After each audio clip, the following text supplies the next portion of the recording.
तो स्वागत है आपका बच्चों नॉटी केमिस्ट्री में। यहाँ ध्यान देना, लास्ट क्लास में मैंने क्या आपको बताया था कि जिंक 2 इलेक्ट्रॉन लूज कर देता है और Zn+2 कूद जाता है इसमें एकदम श्याम करके। ठीक है, 2 इलेक्ट्रॉन ऐसे चल के जाते हैं, जाते जाते बल्ब जला देते हैं और 2 इलेक्ट्रॉन जैसे ही इधर आते हैं वो 2 इलेक्ट्रॉन कौन खींच लेता है, मतलब वो 2 इलेक्ट्रॉन कॉपर+2 को खींच लेते हैं। तो कॉपर ऐसे करके थोड़ा थोड़ा मोटा होता जाएगा और जिंक रॉड थोड़ी थोड़ी पतली होती जाएगी, समझ रहे हो। तो जब तक जिंक रॉड फाइनली खत्म नहीं हो जाएगी ये रुकेगा नहीं, चलता रहेगा, सेल का काम करता रहेगा। और बीच में ये मैंने आपका क्या बनाया था, ये यू शेप ट्यूब बताई थी, इसमें इसको हमने क्या बोला था, सॉल्ट ब्रिज। सॉल्ट ब्रिज में आप कहते हो, अगर आप अगर आप ये कहते हो कि भाई इस सॉल्ट ब्रिज का काम क्या था, तो मैं आपको सॉल्ट ब्रिज का काम बता देता हूँ। जैसे ही Zn+2 आयन इसके अंदर कूदा तो +2 चार्ज ज्यादा हो गया ना, तो वो +2 चार्ज ज्यादा कैसे न्यूट्रलाइज होगा, यहाँ से नेगेटिव आयन भाग करके आएंगे और नेगेटिव पॉजिटिव क्या कर देंगे, न्यूट्रलाइज कर देंगे। और यहाँ पर कॉपर+2 उधर चला गया तो यहाँ पे -2 ज्यादा हो गया। ये बात समझ आई थी नहीं आई थी? कोई ऐसा बच्चा भी नहीं कहता हो कि यहाँ पे +2 क्यों ज्यादा हुआ, यहाँ -2 क्यों ज्यादा हुआ। तो एक बार पिछला रिकॉर्ड देख लेना, पिछली वीडियो देख लेना, और फिर भी अगर कोई डाउट है तो आप पूछ सकते हो। तो कुल मिला के सॉल्ट ब्रिज का काम क्या था, सॉल्ट ब्रिज है ना पॉजिटिव और नेगेटिव आयन कंसिस्ट करता है। ठीक है, कोई बोले कि भाई कैसे पॉजिटिव नेगेटिव आयन डालते हैं, तो इसमें जेली लाइक मटेरियल डालते हैं और जेली लाइक मटेरियल में सस्पेंडेड होता है, ये मैं आपको बता चुका हूँ। तो कुल मिला के सॉल्ट ब्रिज का फंक्शन होता है to maintain electronegativity of two different solution without mixing the two solution. समझ गए? फिर क्या बोलते हैं इसे? Salt bridge. Salt bridge. हाँ, क्यों पता नहीं तेरे को? नहीं सर। तो इन भैया को हमने क्या बोला, इन भैया को हमने बोला सॉल्ट ब्रिज। और ऐसा नहीं है कि कोई भी आयन इसके अंदर उठा करके डाल देंगे, पॉजिटिव कोई भी डाल दो, पता चला लंगड़ा पॉजिटिव आयन है, अच्छा भाग रहा है, खुद यार मैं आ रहा हूँ अभी। अब लंगड़ों का काम नहीं है, यहाँ पे एकदम आर्मी मैन टाइप, ये जैसे ही यहाँ पॉजिटिव चार्ज आया नेगेटिव भग के आया, जैसे यहाँ नेगेटिव आया पॉजिटिव भग के आया। समझ गए बात, नहीं समझे? तो कुल मिला के वो आयन्स डालो जिनकी आयनिक मोबिलिटी बराबर हो, चाहे धीरे भागे चाहे तेज भागे, बराबर। जैसे ही ये न्यूट्रलाइज हो वैसे ही ये न्यूट्रलाइज हो। समझ गए?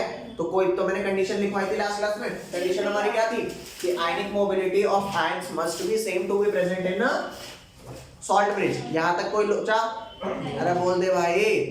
तो जैसे ही उन्होंने सॉल्ट ब्रिज डाला ये सर्किट न्यूट्रलाइज होना चालू हो गया और ये बल्ब अब बल्ब फाइनली ग्लो करता रहेगा।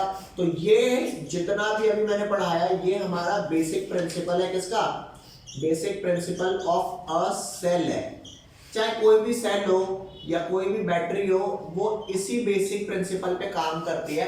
और इस सेल को हम क्या नाम दें? इस सेल को हम एक नाम देते हैं जिसका नाम है गैल्वेनिक। अरे ये जो पूरा सेल बनाया है ये आपने ताकनाम बनाया ना, आपका हो गया, आप इसे सेल बोल रहे हो ना, तो इस सेल का हम नाम देते हैं गैल्वेनिक सेल। आपको एक और बताता हूं ये गैल्वेनिक सेल करता क्या है। क्या इन रिएक्शन को मैं पैसा दे रहा हूं? ये ले 500 का नोट, इलेक्ट्रॉन दे, निकल जा जी। वो इलेक्ट्रॉन कहां जाए? वो इलेक्ट्रॉन जा भी जाए, तू पैसा ले और तू Zn+2 में कुछ ऐसा तो मैं नहीं कर रहा ना, अपने आप हो रही है। तो आपको एक छोटी सी चीज बताता हूं, जो रिएक्शन अपने आप होती है मैं उसे बोलता हूं कि रिएक्शन अपने आप हो गई। वाह वाह, क्या नॉलेज ट्रांसफर करी है। जो रिएक्शन अपने आप हो रही है वो रिएक्शन अपने आप हो रही है, और रिएक्शन का होना केमिकल एनर्जी का होना कहलाता है। समझ गए? रिएक्शन नहीं हो रही, केमिकल एनर्जी नहीं है। तो वो रिएक्शन जो अपने आप हो रही है मतलब केमिकल एनर्जी वहां अपने आप है। अरे बोलो। तो हम उस केमिकल एनर्जी को किस में कन्वर्ट करते हैं? इलेक्ट्रिकल एनर्जी में। देख सिंपल सी बात है, मेरा बल्ब क्या बिना एनर्जी के जलेगा क्या? इलेक्ट्रिकल एनर्जी के। तो ये रिएक्शन अपने आप हुई, इलेक्ट्रॉन दिए, वो इलेक्ट्रॉन भगे और जो इलेक्ट्रॉन भगे वो फाइनल इलेक्ट्रिकल एनर्जी में कन्वर्ट हो गए। तो चेक करना गैल्वेनिक सेल का वर्क क्या होता है। इसका वर्क होता है इट कन्वर्ट्स, यहां पर आप लोग क्या लिखेंगे? इट, गैल्वेनिक सेल का कोई पूछे वर्क क्या होता है, it converts chemical energy to, अरे केमिकल एनर्जी को किसमें कन्वर्ट करता है? To electrical energy. यहां तक कोई लोचा हो तो बता दो भैया। नहीं आई? कोई दिक्कत वाली बात है? अच्छा आप कहोगे अच्छा केमिकल एनर्जी कहाँ से आएगी, केमिकल एनर्जी आएगी from chemical energy of spontaneous reaction. देखो सिंपल सी बात है, मैं तुम्हें कहूं बच्चों को, चलो बच्चों अब आपको क्या बोलते हैं, अब आपको बैठ के पढ़ना है, तो पढ़ना कहीं ना कहीं एक प्रेशराइज्ड मामला है। मान ले पेपर 4-6 महीने बाद हो, तो कोई भी अपनी मर्जी से बैठ के पढ़ रहा है। मैं ये नहीं कहता तुम पढ़ते नहीं हो, लेकिन तुम पढ़ते तो एक फोर्स पे ही हो ना। क्या काम अपनी मर्जी से करते हो? गॉसिप्स करना, फोन चलाना, उल्टी सीधी हरकतें करना, यही सब काम तो अपने आप होते हैं। तो उल्टे सीधे काम करना एक स्पॉन्टेनियस काम है, और वही शांति से बैठ के पढ़ते रहना, पढ़े जा रहा हूँ, कितनी देर तक पढ़ लूंगा, ये नॉन स्पॉन्टेनियस का मतलब ये कभी भी नहीं होता कि वो काम नहीं होगा फोर्सफुली होगा, एनर्जी देनी पड़ेगी। तो यहाँ पे ये जो केमिकल एनर्जी है ना, ये स्पॉन्टेनियस रिएक्शन की है। इसका मतलब ये है कि ये अपने आप आ रही है, हम पैसे नहीं खिला रहे इसको कि भाई साहब आपने 1000 इलेक्ट्रॉन ट्रांसफर कराने ही कराने, ये लो एडवांस 500, बाकी 1000 ट्रांसफर हो जाएंगे, 500 और दे दूंगा। ऐसा तो नहीं हो रहा ना, तो समझ गए बात। तो कुल मिला के गैल्वेनिक सेल, पता है सेल एक और टाइप का होता है। एक सेल होता है, यहाँ पे तो एक मैंने आपको गैल्वेनिक सेल लिखवाया ना, एक और सेल होता है, मैं उसके बारे में कुछ नहीं बता रहा, इलेक्ट्रोलाइटिक सेल होता है। वो इसका उल्टा काम करता है, इलेक्ट्रिकल एनर्जी को किस में कन्वर्ट करता है? केमिकल में। इलेक्ट्रिकल एनर्जी यूज करता है और कुछ ऐसे रिएक्शन कराता है जो नॉन स्पॉन्टेनियस है। तो नॉन स्पॉन्टेनियस रिएक्शन को जब कराना पड़ेगा तो हमें एनर्जी देनी पड़ेगी ना, और रिएक्शन होगी, और रिएक्शन का होना केमिकल एनर्जी। तो इलेक्ट्रिकल टू केमिकल हो गया। तो सेल दो टाइप के होते हैं। फिलहाल आपको अभी एक ही सेल कराया जा रहा है, कौन सा?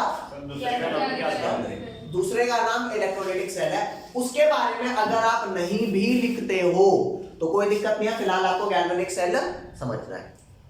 समझ गए या नहीं समझे? अब आपको एक चीज बताता हूं, कौन सी जगह पर ऑक्सीडेशन हुआ है, कौन सी जगह पर रिडक्शन हुआ है। इस वाले सेल में जिंक ने 2 इलेक्ट्रॉन छोड़े थे, तो इलेक्ट्रॉन लूज करना क्या होता है? ऑक्सीडेशन। तो याद रखना, जहां पर ऑक्सीडेशन हो रहा है वो होती है एनोड। अरे इन दोनों को क्या बोलूंगा? इन दोनों को, ये दोनों डंडों को बोलूंगा इलेक्ट्रोड्स।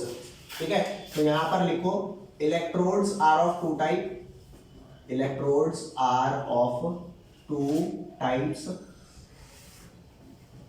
फर्स्ट क्या होता है?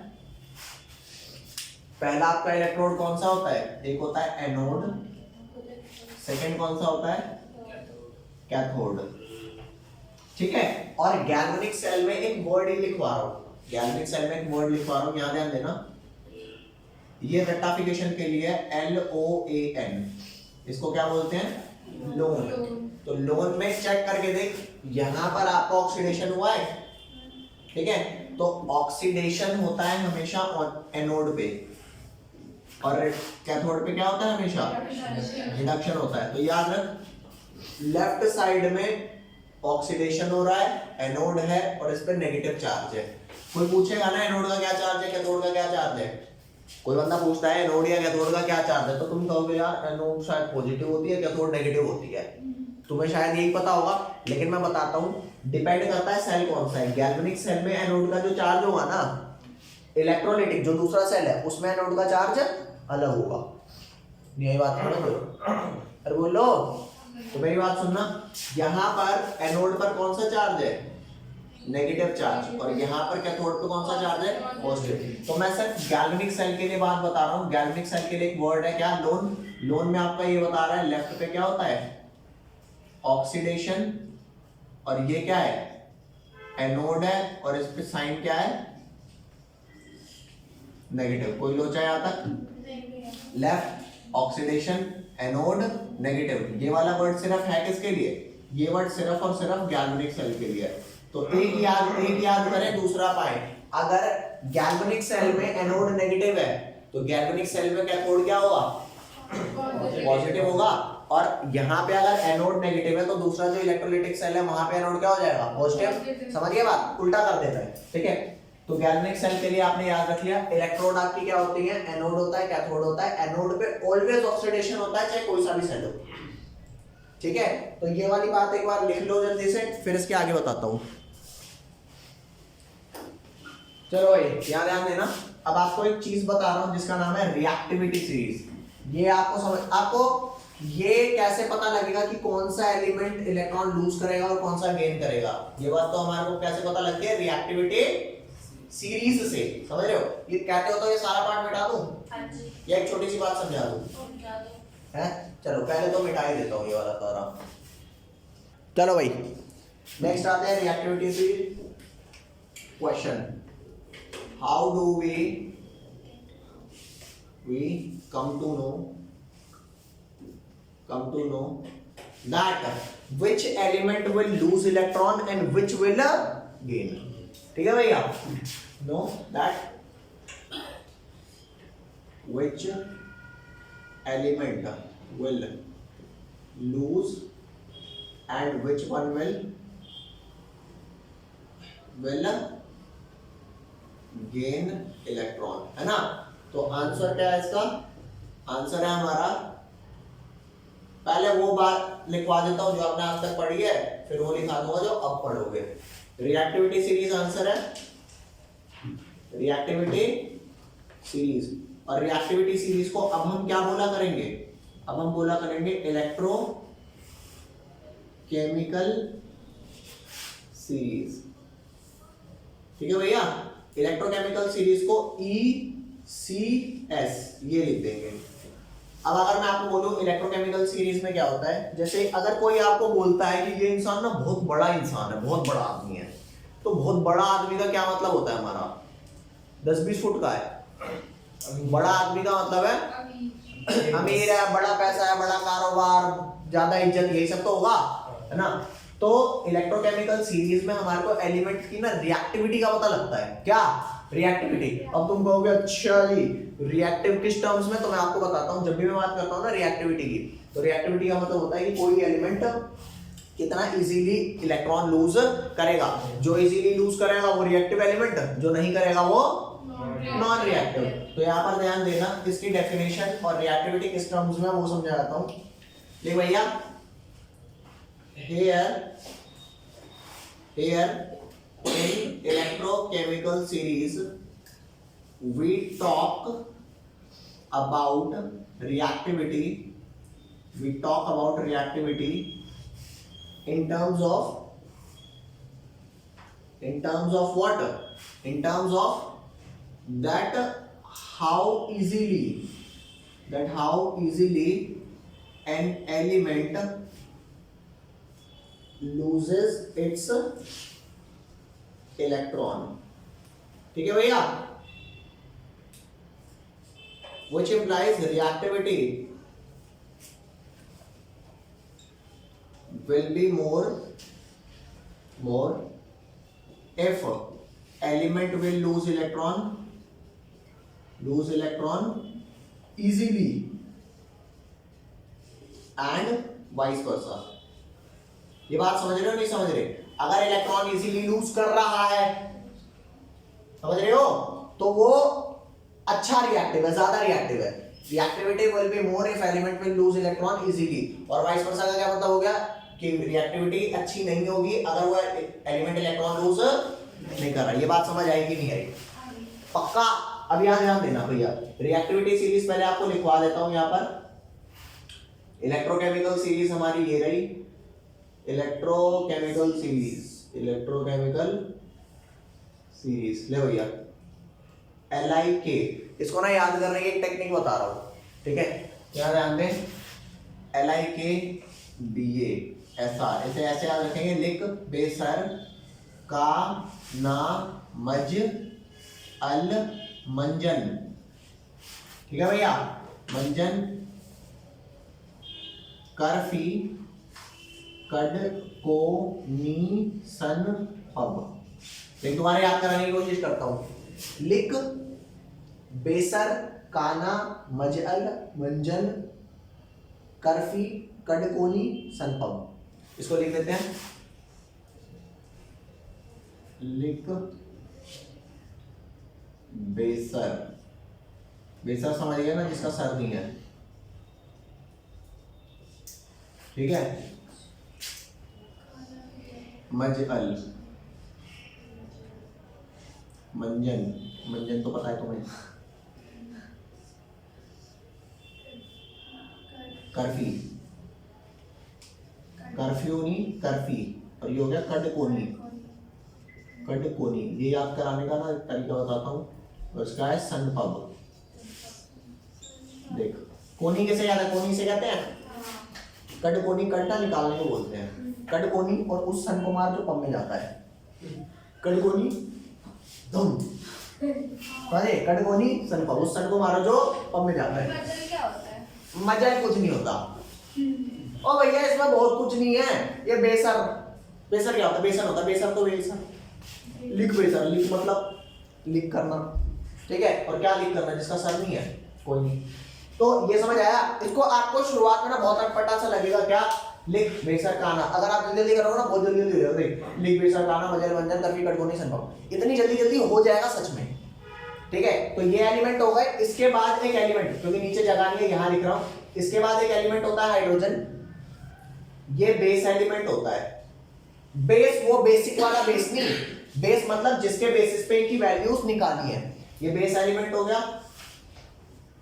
और इसके बाद ना कॉस्ट के हिसाब से आ जाओ। कॉस्ट में सबसे सस्ता क्या है, कॉपर, सिल्वर, गोल्ड, प्लैटिनम। अरे यही तो है, यस भैया। तांबा, चांदी, सोना, समझिए। और कॉपर और सिल्वर के बीच में Hg आता है, याद रख लो बस, नहीं भी याद है तो कोई दिक्कत नहीं। ये अकॉर्डिंग टू कॉस्ट है, ठीक है भैया। तो एक्टिविटी सीरीज याद रखने का एक बढ़िया सा तरीका, लिख बेसर काना मजल मंजन कर्फी कडकोनी सन पब, ठीक है, कॉस्ट के हिसाब से। Okay done. अब इसमें जो ऊपर वाला एलिमेंट है ना भैया, कौन सा, यू वाला, वेयर इज माय पेन, तेरा, ये जो ऊपर वाला एलिमेंट है ये हाईली रिएक्टिव है। अगर कोई बंदा आपको कहे कि highly reactive what does it mean, क्या कहोगे बेटा? जल्दी इलेक्ट्रॉन यूज कर रहा, यही बात समझ आ गई। और ये क्या हो गया, Less ये आपका लीस्ट रिएक्टिव हो गया। लीस्ट रिएक्टिव का क्या मतलब हो गया, करेगा ही नहीं। ये इलेक्ट्रॉन लूज नहीं करेगा, रो दो तुम इसके आगे, मैं नहीं देता। समझ गए भाई साहब? Yes भैया। सोतेले बाप जैसा काम, नहीं दूंगा नहीं दूंगा, पैसा नहीं दूंगा, मत दे भाई। इसलिए अपना पर्सनल बाप होना जरूरी है। ठीक है भाई, याद है मेरा। तो लीस्ट रिएक्टिव, हाईली रिएक्टिव, ये बात समझ आई नहीं आई? Yes भैया। पक्की बात। तो ये वाला मामला हो गया। अब इसमें एक छोटी आखिरी चीज बता रहा हूँ, उसके बाद तुम्हारा मामला खत्म इस चैप्टर में, हैं? फिर हाँ ये चैप्टर खत्म। हाँ? आगे तो हो चुका है क्या? सिया के लिए मान लो भैया, ऐसा मान लो, बस आखिरी चीज बता रहा हूँ, मिटा दो चैप्टर ला। हाँ? लिखो जल्दी लिखो। तो भाई जो नेक्स्ट कॉन्सेप्ट आपको एक चीज बताता हूँ। एक चीज होती है जिसका नाम होता है इलेक्ट्रोड पोटेंशियल। इलेक्ट्रोड पोटेंशियल, ये इलेक्ट्रोड पोटेंशियल क्या करता है, ये वाली बात आपको समझाता हूँ, याद है देना। जैसे मान करिए चलो एक चीज होती है ई नॉट सेल, इसी को बोलते हैं इलेक्ट्रोड पोटेंशियल। इलेक्ट्रोड पोटेंशियल दो टाइप का होता है, एक होता है आपका पॉजिटिव, एक होता है negative. E nought cell positive होने का मतलब पता है क्या होता है, रिएक्शन स्पॉन्टेनियस है। जैसे मेरे को सोचो कल घूमने जाना है, मैं जल्दी जल्दी अपने आप उठ जाऊंगा, किसी को कहने की जरूरत नहीं पड़ेगी। वही सुबह उठ के पढ़ना होता तो मेरा ई नॉट क्या हो जाता, नेगेटिव। तो ई नॉट पॉजिटिव का मतलब क्या हो गया, स्पॉन्टेनियस रिएक्शन, और ई नॉट नेगेटिव का क्या मतलब हो गया, नॉन स्पॉन्टेनियस रिएक्शन। समझिए भैया? तो जैसे लिथियम सबसे ज्यादा हाईली रिएक्टिव एलिमेंट है, वांट्स टू लूज इलेक्ट्रॉन। तो यहाँ ध्यान देना, ये लिथियम है, lithium goes to Li+ by losing 1 electron. तो इसका ई नॉट जो है लिथियम से Li+ जाने का वो क्या है, +3.05 वोल्ट। ये इसकी एक्चुअल वैल्यू है, मेरी बनाई हुई नहीं है, ठीक है। तो देखो कितना खुश है वो, समझ रहे हो? कितना खुश है भाई साहब। वही अगर इसे ये कह दे कि लिथियम आपको जो इलेक्ट्रॉन आपने लूज किया था ना वो आपको वापस लेना है, वो मर जाएगा। फिर मैंने जो इलेक्ट्रॉन तुमने दिलवाया है क्यों, जब तुम्हें वापस देना था, कहेगा नहीं कहेगा? क्यों कहेगा? खुश था, इलेक्ट्रॉन दे रहा था। वही उल्टा कर देंगे रिएक्शन तो तो ये आपका ई नॉट एल आई प्लस से क्या हो जाएगा, एल आई हो जाएगा ना, ये हो जाएगा माइनस 3.05। जितना खुश था इलेक्ट्रॉन देते हुए अब उतना क्या है, रो रहा है, नहीं लूंगा, नहीं तुम्हें जबरदस्ती मैं दिलवाऊंगा। सर ये वोल्ट है। वोल्टेज है ये, V क्या है, वोल्टेज 3.05 वोल्ट, माइनस 3.05 वोल्ट का मतलब ये नहीं है नेगेटिव वोल्टेज है, इसका मतलब ये है 3.05 आपको देनी पड़ेगी तब ये सोचेगा। हाँ, और 3.06 दे दी तो लेना पड़ेगा, उसका बाप भी लेगा इलेक्ट्रॉन। नहीं आई बात समझ? 3.06 हो गए तो वो ले ही लेगा। हाँ बिल्कुल ऑपोजिट डायरेक्शन में, समझ गए। और अच्छा, लिथियम ज्यादा रिएक्टिव है या पोटेशियम ज्यादा है ना, तो अगर पोटेशियम से कहूंगा बेटे पोटेशियम तू जरा इलेक्ट्रॉन लूज कर दे, K प्लस 1 इलेक्ट्रॉन में कन्वर्ट हो जा, तो इसके ई नॉट की वैल्यू K से K प्लस जाने की इस वाले से कम होगी ज्यादा होगी? ये बात समझ में आ रही नहीं आ रही? ये बात रटने की नहीं है। क्यों कम होगी? इसकी अगर 3.05 है तो इसकी 3 होगी, 2.9 होगी, 2.8 होगी, कुछ होगी, इससे तो कम होगी ना, क्योंकि इससे कम रिएक्टिव है। नहीं आई बात समझ? तो यहाँ पर हम क्या लिख देंगे वैल्यू प्लस 2.97 वोल्ट, ये भी एक्चुअल वैल्यू है। तो इसका उल्टा क्या हो जाएगा, K प्लस 1 इलेक्ट्रॉन क्या हो जाएगा, K, ये भी क्या हो गया, नेगेटिव हो गया। नहीं आई बात समझ? Minus 2.97 volt. तो मैंने आपको पहले ही बताया लूज ऑफ इलेक्ट्रॉन क्या होता है, ऑक्सीडेशन, और गेन ऑफ इलेक्ट्रॉन क्या होता है। तो बोलते तो इसको भी इलेक्ट्रॉन पोटेंशियल है, इसको भी इलेक्ट्रॉन पोटेंशियल है, ठीक है, लेकिन ये इसको हम बोलते हैं ऑक्सीडेशन पोटेंशियल। क्या? क्यों ऑक्सीडेशन पोटेंशियल बोला इसको? क्योंकि इलेक्ट्रॉन ये लूज कर रहा है ना, ऑक्सीडाइज हो रहा है। अरे यार ये जैसे मैं भी इंसान हूँ और भी इंसान है, सब इंसान है, लेकिन क्या एक ही टाइप के इंसान है, सिर्फ लड़के या सिर्फ लड़की? अरे एक लड़का इंसान है, एक लड़की इंसान है।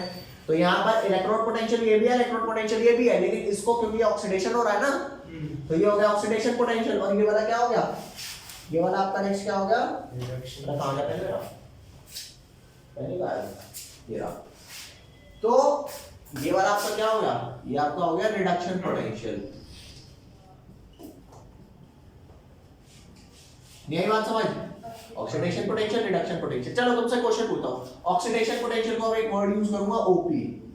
अब समझ आया ओपी क्या होता है? ऑक्सीडेशन पोटेंशियल, ठीक है भैया।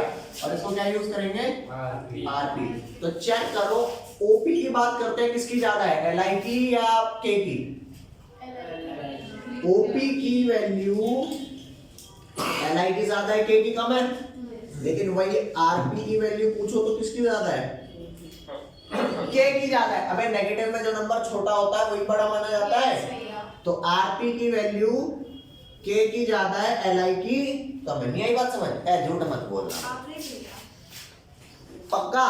तो एक को ओपी बोलेंगे, एक को आरपी बोलेंगे। तो अब अपनी सेंस में बात कर, ओपी की वैल्यू ज्यादा होगी तो रिएक्टिव ज्यादा होगा या कम होगी तो रिएक्टिव ज्यादा होगा? और आरपी की वैल्यू कम होगी। ये बात समझ आई नहीं आई? तो ये कॉन्सेप्ट ना 12वीं क्लास के 3 चैप्टर्स में लगता है, समझे या नहीं समझे? हाँ, एक मेटलर्जी, एक इलेक्ट्रोकेमिस्ट्री और एक डीएफ ब्लॉक। तो ये 3 चैप्टर आपके हैं, तो वहां पर लगता है। तो याद रखना, for an element to be reactive oxidation potential should be high. और अगर ओपी की वैल्यू हाई है तो आरपी की वैल्यू लोएस्ट होगी। नहीं आई बात समझ? तो यहाँ पर लिख ले, for an element to be, for an element to B